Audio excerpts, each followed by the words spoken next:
Bapak Ibu Saudara yang kekasih dalam Tuhan, sadarilah dan bangunlah keyakinan bahwa bumi, tempat di mana kita hidup sekarang, ini sepertinya seperti suatu arena untuk kita bertumbuh di sana, atau boleh dikatakan sebagai suatu laboratorium kehidupan untuk dapat kita menjalani kehidupan kita di sini, supaya hasil dari apa yang kita jalani ini yang menentukan kita di kekekalan nanti.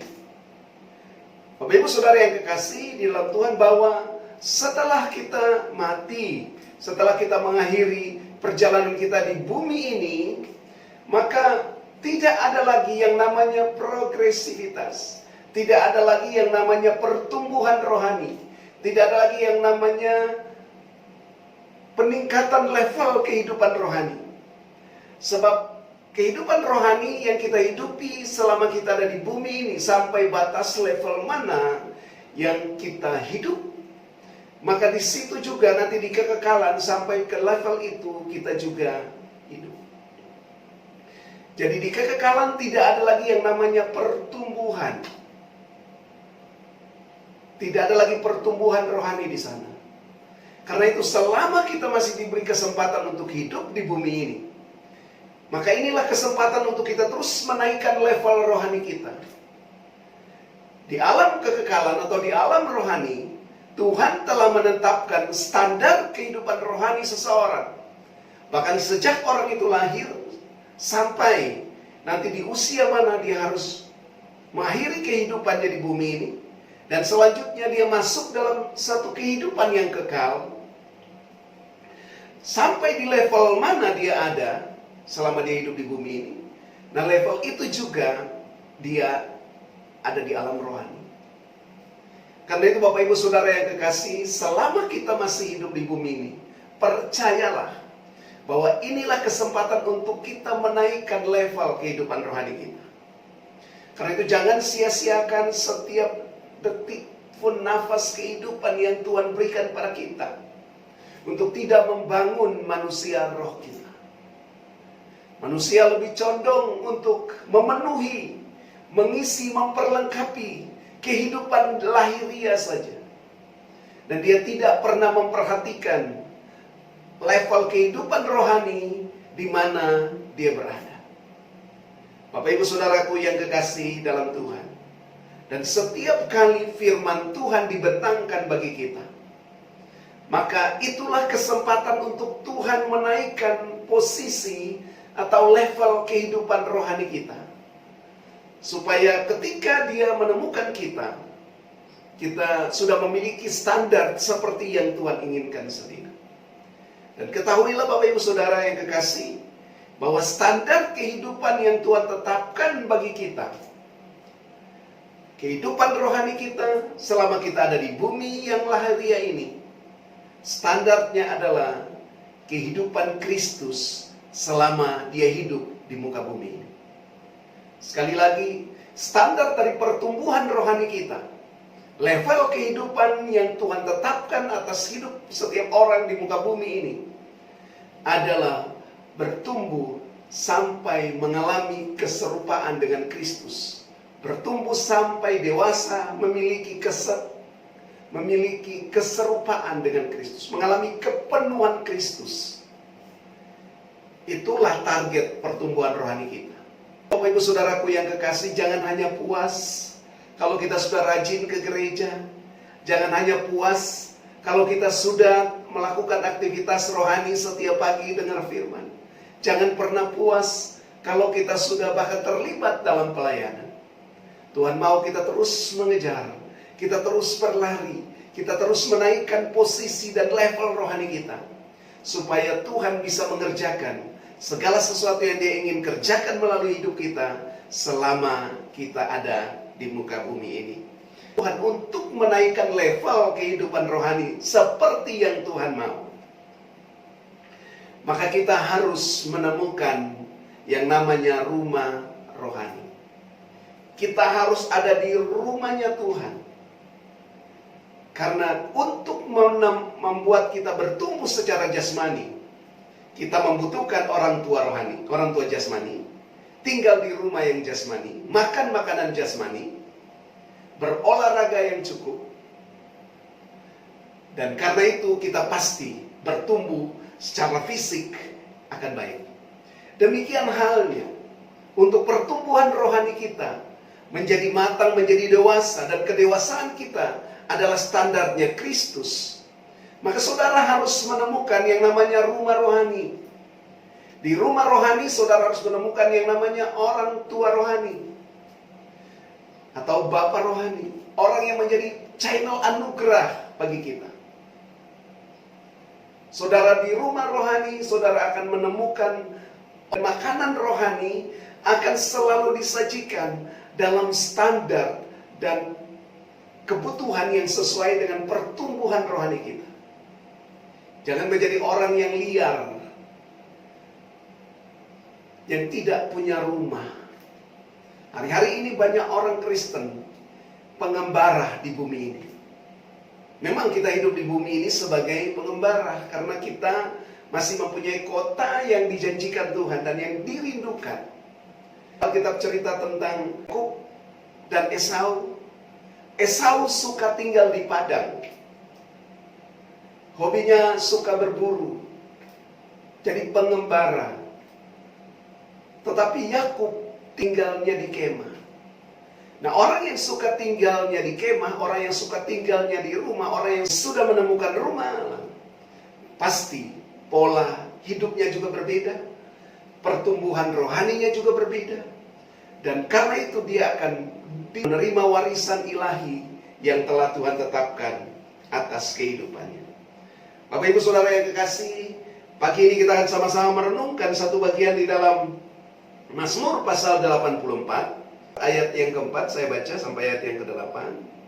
Firman Tuhan berkata, berbahagialah orang yang diam di rumahmu, yang terus-menerus memuji engkau.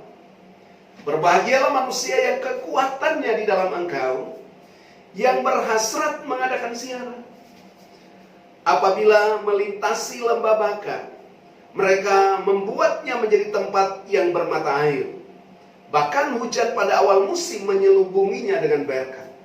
Mereka berjalan makin lama makin kuat menghadap Allah di Sion.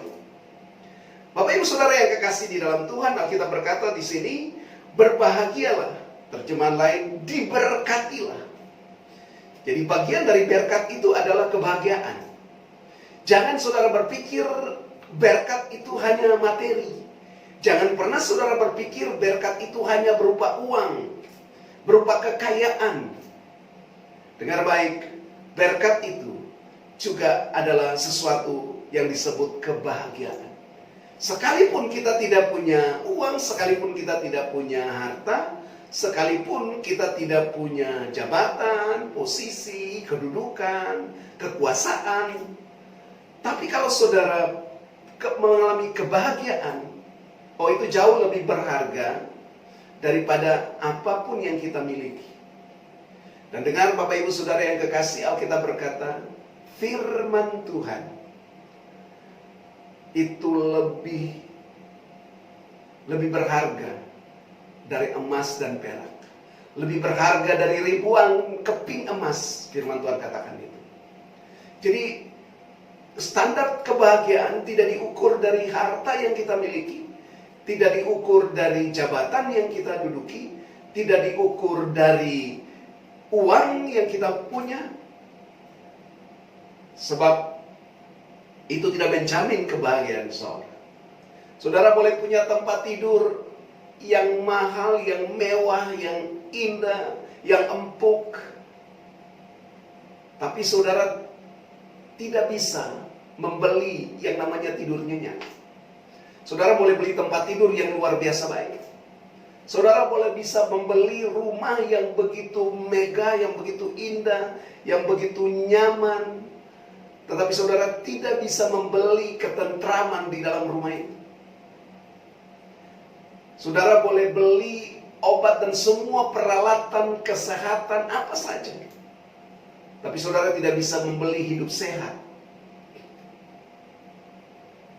Apa saja boleh saudara punya, Tetapi dengar baik, itu tidak mengukur standar kebahagiaan seorang.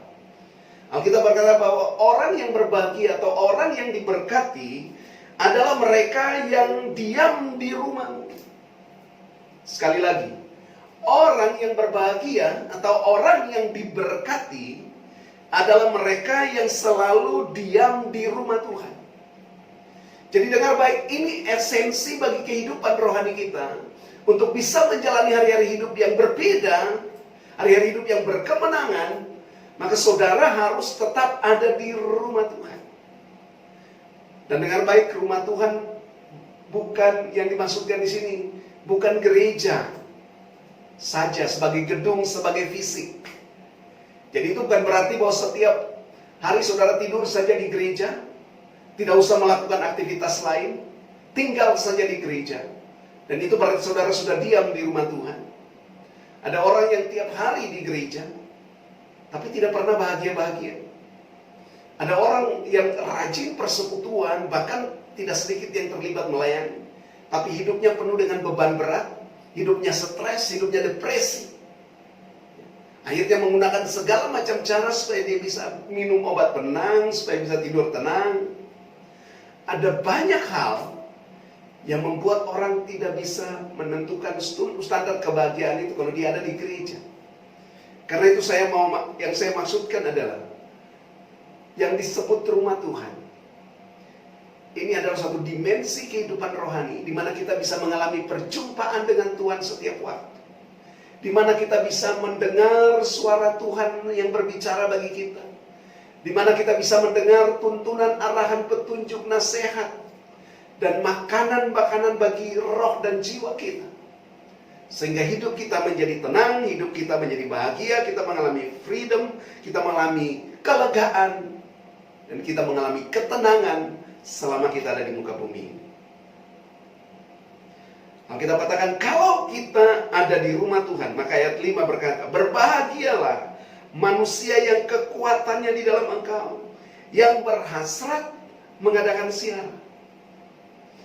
Kata ziarah ini artinya dia pergi ke tempat-tempat yang rindu untuk berjumpa dengan Tuhan di sana. Berbahagialah manusia yang kekuatannya di dalam Engkau, yang berhasrat mengadakan ziarah. Orang yang selalu ada di rumah Tuhan, orang yang selalu diam di rumah Tuhan, yang terus memuji-muji Tuhan, yang terus menyembah Tuhan, mereka mempunyai suatu ikatan hubungan yang intim dengan Tuhan, yang disebut dengan mereka memiliki covenant, mereka memiliki ikatan perjanjian dengan Tuhan. Dan ketika mereka memiliki hubungan yang dekat dengan Tuhan, Alkitab berkata, mereka seperti orang yang menanti-nantikan Tuhan akan mendapat kekuatan baru. Di dalam Yesaya pasal 40, ya, dia katakan bahwa orang-orang yang menanti-nantikan Tuhan, mereka akan mendapat kekuatan baru. Mereka seperti raja wali yang terbang dengan kekuatan sayap. Mereka berjalan dan tidak menjadi lelah, mereka berlari dan tidak menjadi lesu.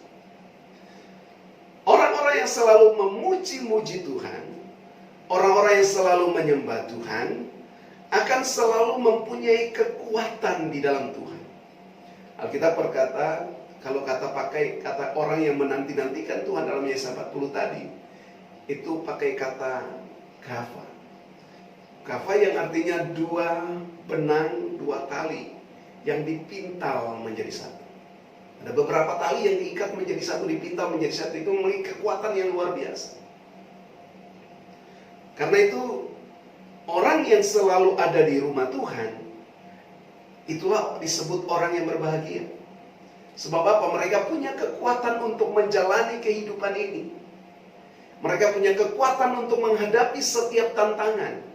Mereka punya kekuatan untuk menjalani kehidupan sekalipun itu di lembah kegelapan. Ayat yang ke-6 berkata, apabila melintasi lembah bakar, mereka membuatnya menjadi tempat yang bermata air. Bahkan hujan pada awal musim menyelubunginya dengan berkat. Bapak Ibu Saudara yang kekasih dalam Tuhan, dengar, kalau kita menemukan rumah Tuhan, kalau kita suka berdiam di rumah Allah, sekali lagi rumah Allah bukan yang dimaksudkan sini adalah gedung gereja, tapi saudara bisa menemukan suatu persekutuan dengan Tuhan terus menerus. Saudara bisa mengalami perjumpaan dengan Bapa dalam dimensi kehidupan rohani. Saudara bisa berjumpa dengan firman, dengan kebenarannya. Saudara menemukan petunjuk, arahan, tuntunan, dan nasihat dari Tuhan melalui orangnya Tuhan, di rumahnya Tuhan. Maka saudara akan bisa mengubah semua keadaan di mana saja saudara berada. Hari-hari ini banyak orang ketika mereka menduduki suatu posisi, suatu jabatan, seringkali mereka bisa menentukan apakah posisi ini posisi basah atau kering. Tempat yang mereka duduki ini ada banyak uang ataukah tidak punya uang. Bapak Ibu Saudara yang kekasih, kalau engkau adalah orang yang selalu diam di rumah Tuhan, maka tempat tidak akan pernah bisa mempengaruhi saudara. Di mana saja saudara ada, berkat itu akan selalu mengikuti saudara. Hari-hari ini orang selalu berusaha untuk mencari berkat itu. Tapi dengar baik, temukan saja rumah Allah, temukan saja orangnya, temukan saja kebenaran-kebenaran yang bentangkan di rumah itu. Maka berkat itu akan datang, akan mengikuti saudara. Saudara tidak usah bingung dengan tempat posisi di mana saudara ada. Karena saudara akan mengubah posisi yang bagi orang lain itu tempat yang penuh mata air, tempat yang penuh air mata. Saudara akan mengubahnya menjadi tempat yang penuh dengan mata air. Mungkin orang berpikir itu lembah baka, itu lembah kekeringan, lembah yang tidak ada harapan. Tapi saudara, kalau diam selalu di rumah Tuhan, maka pasti saudara akan mengubahnya menjadi tempat yang berlimpah-limpah dengan pengharapan pada Tuhan. Bahkan dikatakan, bahkan hujan pada awal musim menyelubunginya dengan berkat.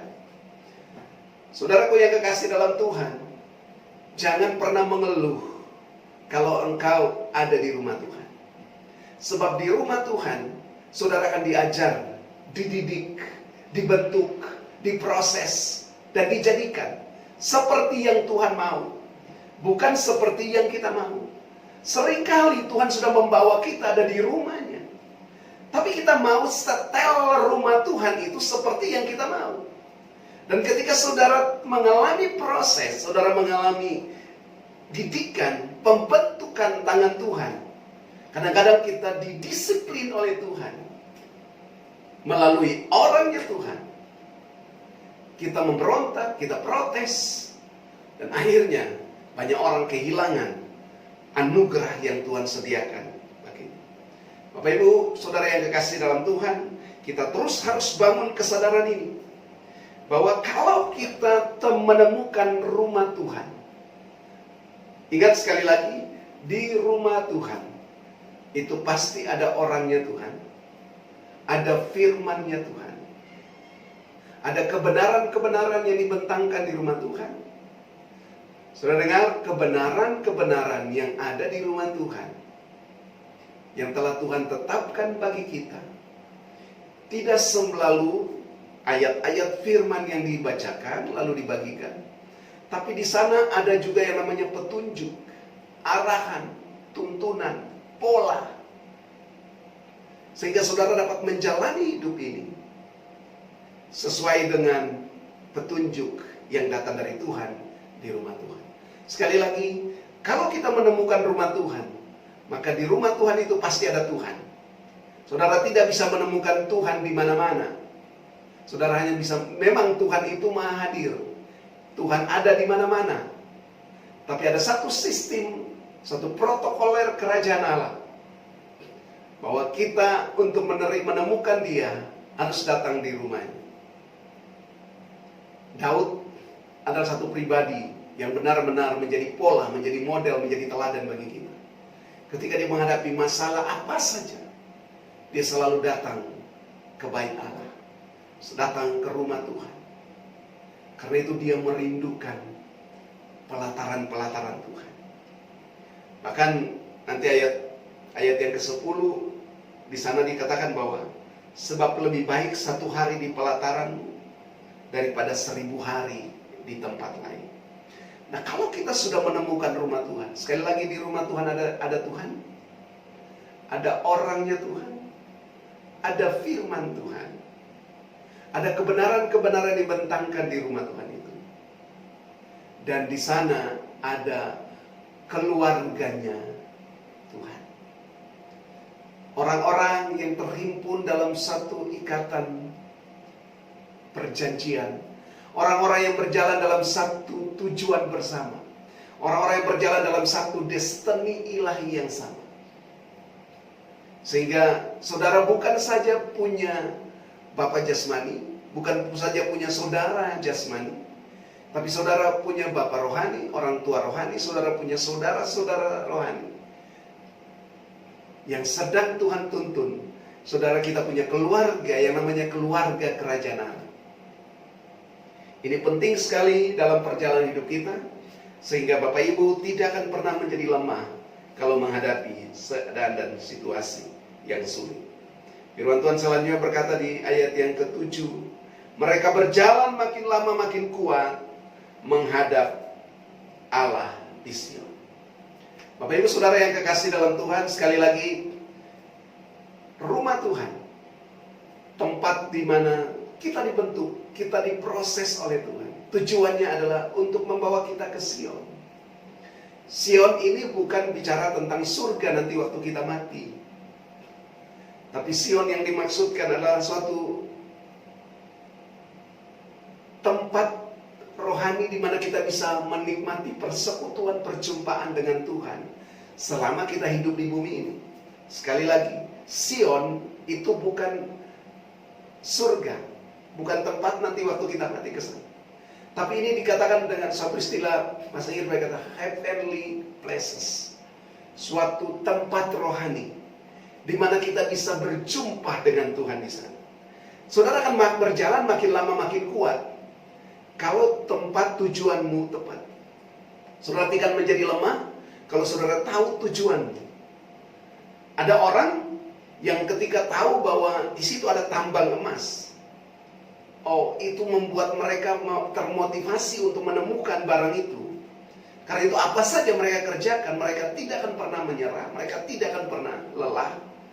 Sekalipun kadang-kadang maut, nyawa taruhan, itu yang bisa memberi mereka motivasi. Nah, kalau kita tahu bahwa kalau kita menemukan Tuhan, kita ada di rumah Tuhan, maka kita akan menemukan damai sejahtera, sukacita, kebenaran. Itu yang disebut kebahagiaan atau berkat. Maka pasti orang akan kepingin untuk menikmati. Mereka akan melakukan semuanya. Nah, Bapak Ibu Saudara yang kekasih, saya tutup dengan ayat ini supaya statement tadi mengatakan bahwa Sion itu bukan berbicara tentang surga, tetapi suatu tempat di mana walaupun kita masih hidup di bumi ini, kita bisa menikmati persekutuan dengan Tuhan yang disebut di Sion itu. Di dalam Ibrani pasal 12 ayat yang ke-22, firman Tuhan berkata, tetapi kamu sudah datang ke Bukit Sion. Saya ingin kasih tunjuk dulu dari ayat 18. Sebab kamu tidak datang ke gunung yang dapat disentuh dengan api yang menyala-nyala, kepada kegelapan angin badai, kepada bunyi sangkakala, dan bunyi suara yang membuat mereka mendengarnya memohon supaya jangan lagi berbicara kepada mereka. Sebab mereka tidak tahan mendengar perintah ini. Bahkan jika binatang pun yang menyentuh gunung itu harus dilempar dengan batu. Dan sangat mengerikan pemandangan itu, sehingga Musa berkata, aku sangat ketakutan dan sangat gemetar. Bapak Ibu Saudara yang kekasih, ini bicara tentang Gunung Sinai, suatu pola kehidupan rohani pada zaman Perjanjian Lama yang menggambarkan tentang kehidupan Tuhan begitu mengerikan, menakutkan. Kalau kita berbuat salah langsung dihukum, gitu ya. Dan peraturan-peraturan yang begitu keras bagi kita. Kenapa? Karena manusia itu sulit diatur. Karena itu ada aturan-aturan yang memang ditetapkan. Tetapi kita masuk sekarang bukan lagi di zaman Gunung Sinai, yang aturan-aturan perintah-perintah yang betul-betul membuat Alkitab katakan sana Musa saja ketakutan. Tapi Tuhan sudah membawa kita masuk ke dalam satu anugerah, zaman anugerah. Dikatakan ayat 22, tetapi kamu sudah datang ke Bukit Sion, ke kota Allah yang hidup, Yerusalem surgawi, kepada beribu-ribu malaikat, suatu kumpulan yang meriah, dan kepada jemaat anak-anak sulung yang namanya terdaftar di surga, dan kepada Allah yang menghakimi semua orang, dan kepada roh-roh orang benar yang sudah disempurnakan, kepada Yesus pengantara perjanjian baru, kepada darah pemercikan yang berbicara lebih kuat dari darah Habel, supaya jangan kamu menolak dia yang berbicara, yang berfirman. Sebab jika mereka yang menolak dia yang menyampaikan firman Allah di bumi tidak luput apalagi kita, jika kita berpaling dari dia yang berbicara dari surga. Bapak Ibu Saudara yang kekasih, besok baru kita bahas tentang realita dari Gunung Sion ini, Bukit Sion ini. Karena itu saudara yang kekasih dalam Tuhan, sadarilah bahwa kalau kita menemukan rumah Tuhan, itulah esensi bagi kita.